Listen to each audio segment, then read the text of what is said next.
ইসমাইল আলাইহিস সালাম এবং ইব্রাহিম আলাইহিস সালাম, ওই ঘটনা আমরা সকলেই জানি।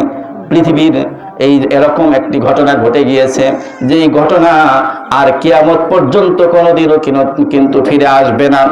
পিতা পুত্র যখন কোরবানি করার জন্য রেডি হয়ে গিয়েছে, পিতা কি করেছে? পিতা সন্তানকে কুরবানি করবে, আর পুত্র কুরবানি হয়ে যাওয়ার জন্য রেডি হয়ে গিয়েছে। মিনা বাজারে নিয়ে যাওয়া হয়েছে। মিনা বাজারে নিয়ে যাওয়ার সময় ওই যে শয়তান কিন্তু তাকে ধোঁকা দিয়েছিল, ইব্রাহিম আলাইহিস সালামকে ধোঁকা দিয়েছিল, কিন্তু সেই ধোঁকা কিন্তু করেননি, ধোঁকা অনুযায়ী চলেননি। ওই ধোঁকা অনুযায়ী চলেননি, না চলে শয়তানকে পাথর নিক্ষেপ করেছিল।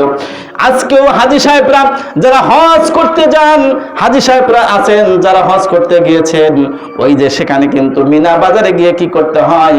ওই শয়তানকে জামরায় পাথর মারতে হয়। কথা বলেন ঠিক কিনা? ইব্রাহিম আলাইহিস সালামকে শয়তান ধোঁকা দিয়েছিল যে না, এই তাকে কিন্তু কোথায় কি ইসমাইল আলাইহিস সালামকে জবাই করার জন্য নিয়ে যাচ্ছে, কিন্তু তখন ওই শয়তানকে আল্লাহ রাব্বুল আলামিনের ওই খলিল ইব্রাহিম আলাইহিস সালাম পাথর নিক্ষেপ করে বলেছিলেন, আল্লাহর বিধান আমি পালন করব, আমি কোনো প্রকার দ্বিধা করব না। বলেন সুবহানাল্লাহ। মুসলমান ভাইরা, ইব্রাহিম আলাইহিস সালাম এবং ইসমাইল আলাইহিস সালাম যখন কোরবানি করার জন্য রেডি হয়ে গিয়েছে, এখানে কিছু কথোপকথন হয়েছে, পিতা পুত্রের কথোপকথন হয়েছে। ইসমাইল আলাইহিস সালাম বলেছেন, আব্বা আমাকে আপনি কি করেন, চোখ দুটো বেঁধে নেন, আপনার চোখ দুটো বেঁধে নেন ভালো করে, যাতে আমাকে না দেখতে পারেন। যদি আমাকে দেখতে পান তাহলে কিন্তু আমাকে হয়তো আপনার মায়া হবে, আপনার মহব্বত হবে, ভালোবাসা হবে, যার কারণে আপনি কিন্তু আমার গলা কাটতে পারবেন না, যার কারণে আপনি আপনার চক্ষুটা বেঁধে নেন এবং আমাকে ভালোভাবে হাত পা গুলো বেঁধে নেন। এই কথা বলেছেন, কিন্তু আবার পরক্ষণে বলেছেন যে ইব্রাহিম আলাইহিস সালামকে বললেন, আব্বা না, আমার হাত পা বাঁধেন না, বাঁধলে আল্লাহ রাব্বুল আলামিন হয়তো পরকালে মনে করবে যে তাকে কি করা হয়েছে, জোর করে জবাই করা হয়েছে, সেই জন্য তাকে আর হাত পা বাঁধা হয়নি।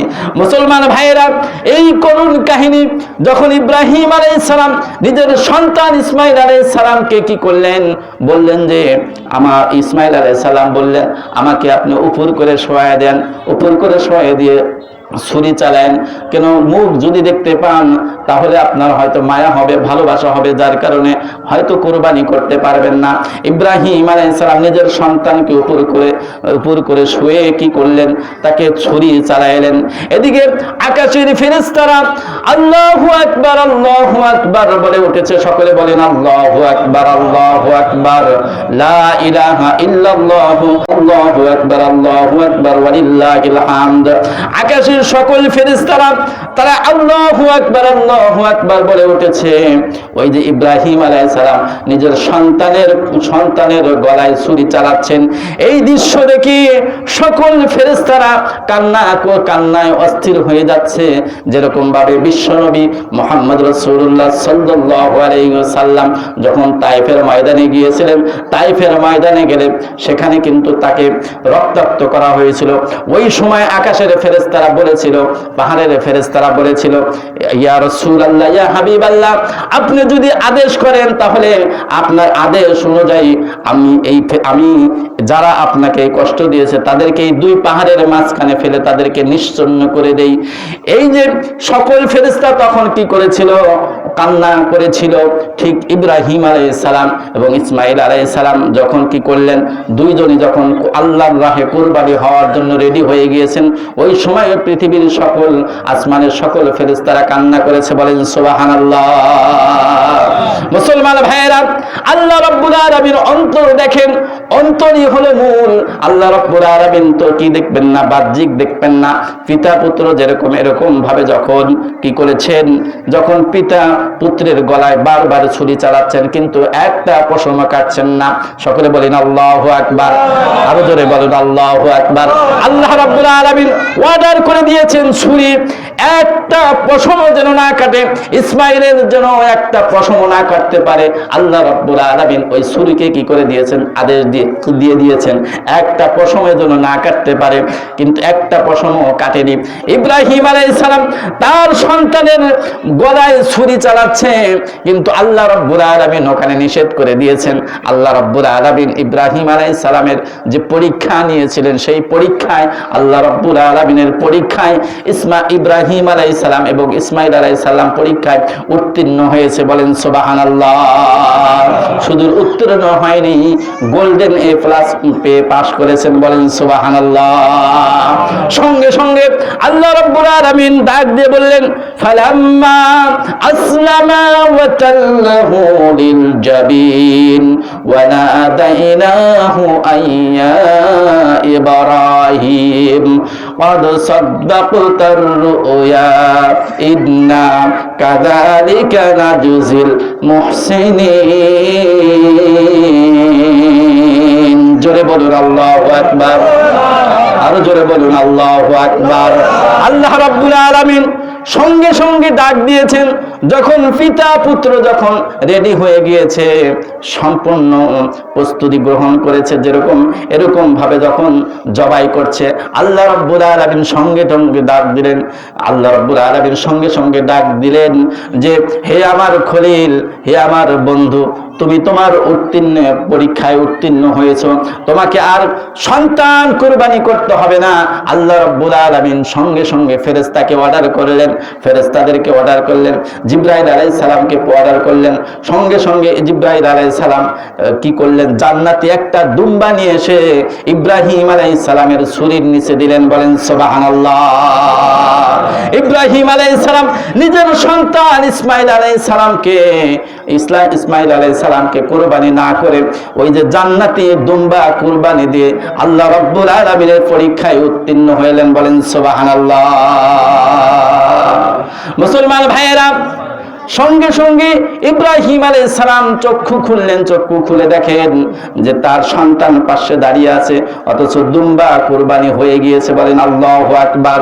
সঙ্গে সঙ্গে ইব্রাহিম আলাইহিস সালাম বলে উঠেছেন, আল্লাহ লা ইলাহা ইল্লাল্লাহ, আল্লাহু আকবার, আল্লাহু আকবার ওয়া লিল্লাহিল হামদ। এই কথা বলে উঠেছেন।